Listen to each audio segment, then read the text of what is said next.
How much of a difference do you think social media plays in artists being able to market themselves or test and experiment with their messaging and how they're getting out there?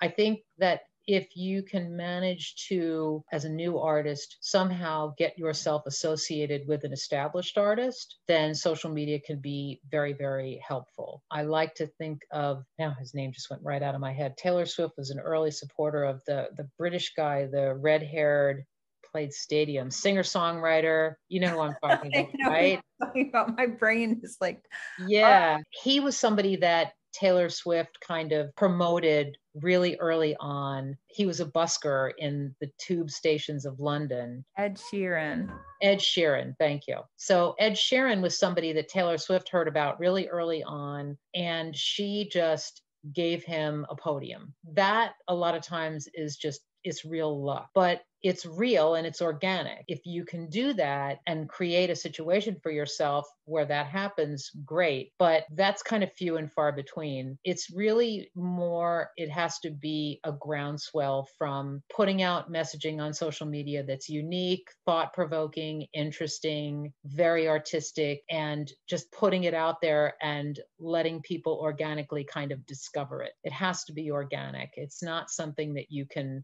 kind of Manufacturer. you cannot control it. You cannot control it. You just have to just put out as much messaging as effectively as possible. What you can control as far as social media is when it comes to advertising.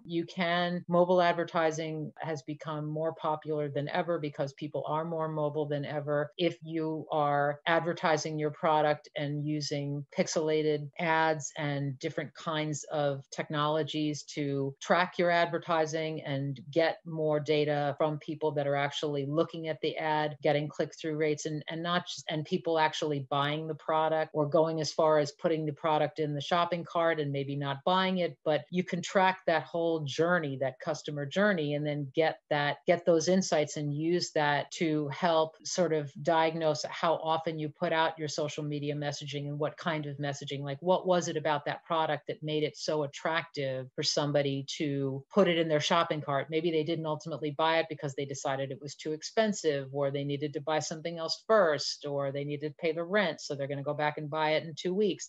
Like, how do you capture those people? What was it about that particular moment that made them go as far as put that item in the shopping cart? Right. And taking those analytics and using them for your campaign overall and how you move forward with future messaging and the frequency of those messaging. Like, that's how you can really harness social media, to Mhm. me. But you can't force somebody to think that you're good. It really just has to be, you have to get some kind of a reaction and build off of whatever that reaction was that made that spark and just Right. kind of grow it.